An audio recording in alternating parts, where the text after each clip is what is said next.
샬롬, 반갑습니다. 이스라엘 왕 아합이 나봇이란 사람의 포도원을 탐을 내서 팔라고 얘기를 합니다. 열왕기상 21장 2절 말씀입니다.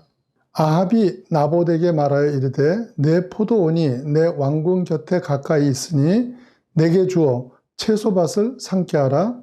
내가 그 대신에 그보다 더 아름다운 포도원을 내게 줄 것이요 만일 내가 좋게 여기면 그 값을 돈으로 내게 주리라. 자, 이렇게 제안을 했지만 나봇이 말을 안 듣고 거절을 하니까요. 21장 4절에 이스라엘 사람 나봇이 아합에게 대답하여 이르기를 내 조상의 유산을 왕께 줄 수 없다 하므로 아합이 근심하고 답답하여 왕궁으로 돌아와 침상에 누워 얼굴을 돌리고 식사를 아니하니 이랬습니다. 사실 자기 땅을 이스라엘 사람들은 함부로 다른 사람들에게 줄 수가 없었죠.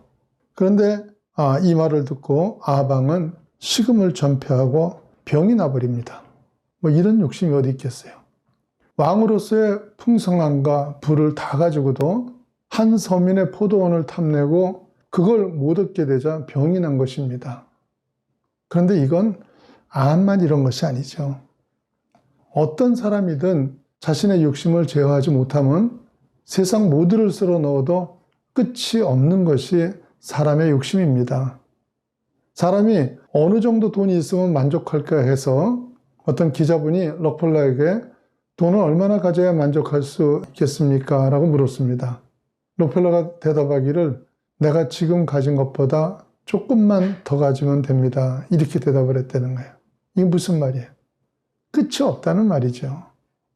그런데 우리 인생이 이런 탐심에 끌려다니면 하나님의 뜻에 순종하지 못하는 삶을 살게 됩니다. 자기 욕심이 가득 차 있는데 어떻게 하나님의 뜻이 들어오겠습니까? 탐욕에 눈이 어두워진 아합은 그의 아내 이세벨의 꾀대로 나봇을 죽이고 그의 밭을 뺐습니다. 열왕기상 21장 11절에서 13절 말씀입니다. 그의 성읍사람 곧 그의 성읍에 사는 장로와 귀족들이 이세벨의 지시 곧 그가 자기들에게 보낸 편지에 쓴 대로 하여 금식을 선포하고 나봇을 백성 가운데 높이 앉히매 때에 불량자 두 사람이 들어와 그의 앞에 앉고 백성 앞에서 나봇에 대하여 증언하여 이르기를 나봇이 하나님과 왕을 저주하였다 하매 무리가 그를 성읍 밖으로 끌고 나가서 돌로 쳐 죽이고. 악하죠. 하나님은 이렇게 악하게 사는 아합에게 재앙을 내릴 것을 선포하십니다. 그런데 그 경고를 누구를 시켜 하시냐면요. 다시 엘리야입니다. 나만 남았다며 원망을 하던 엘리야를 시기하신 하나님께서는요. 20장에서는 이름 없는 선지자를 쓰셔서 아람의 대군을 격퇴시켰는데 그런 소식을 엘리야가 들었겠습니까? 못 들었겠습니까? 당연히 들었겠죠. 푹 쉬고 있던 엘리야가 주님 말씀대로 나 말고도 많이 있군요. 이걸 깨달았겠죠. 그리고는 이름 없는 선지자를 통해서 일어난 역사들을 보면서 이제까지 내 것으로 한 것이 아니란 것을 아마 깊이 깨달았던 것 같습니다. 그러자 엘리야는 이제 더 이상 말이 없죠. 19장에서는 왜 나만 혼자냐느냐 아니면 죽겠다느냐 살겠다느냐 얼마나 말이 많았습니까?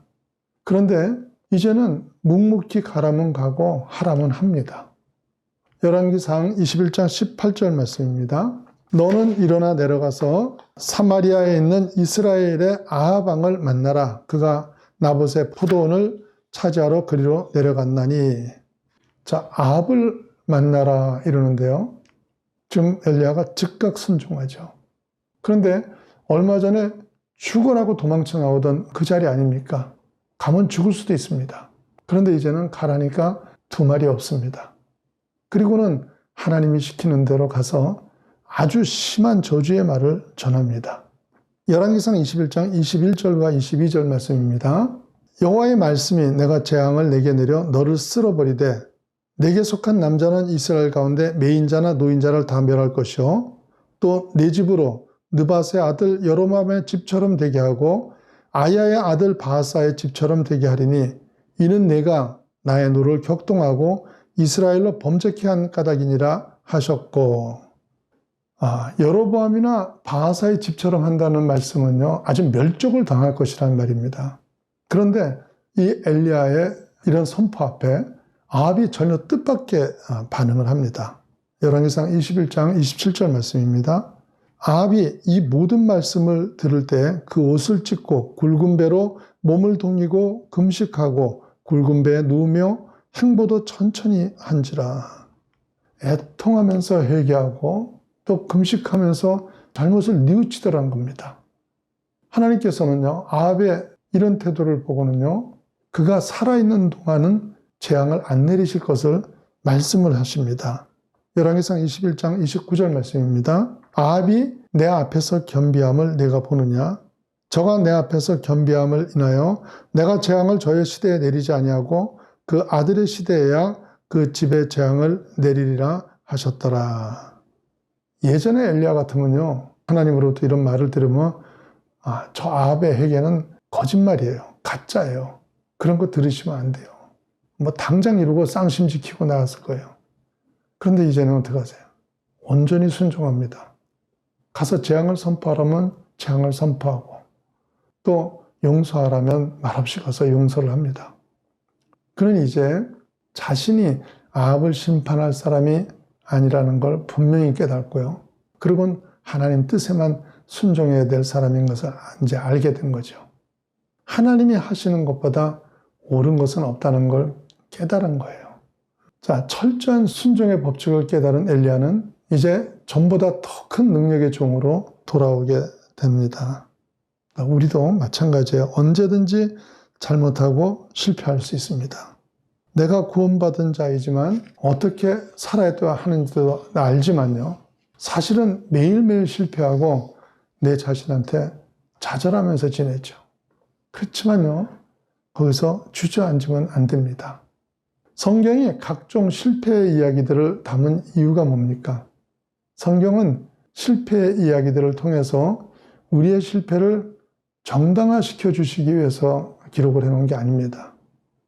그런 것을 기록하는 이유는요, 아무리 심각한 실패의 끝이라도 하나님을 찾으면 다시 회복을 시켜주신다는 것을 가르치고 있는 것이죠. 27절에 아합이 변하니까 하나님이 어떻게 하십니까? 그 엉터리 같은 아합이지만, 그리고 결국은 또다시 죄를 짓고 멸망하게 될 아합이지만 변하니까 들어주시는 하나님이십니다. 그렇다면 여러분이 위기에 있을 때 하나님께 간절히 기도하면 어떻게 해주실까요? 당연히 도와주시죠. 당연히 도와주세요. 당연히 지켜주십니다. 여러분은 아합보다 훨씬 착하고 훨씬 큰 믿음의 사람들입니다. 그런데 그 패역한 아합도 도우신 하나님이 왜 여러분을 그냥 두시겠습니까? 아합도 도우신 하나님이 하물며 그 하나님이 계신데 우리가 뭘 염려를 하겠습니까? 사랑하는 여러분요, 담대한 믿음을 가지시고 하나님의 비전을 성취해 나가는 믿음의 종들이 되실 것을 예수님 이름으로 축원합니다.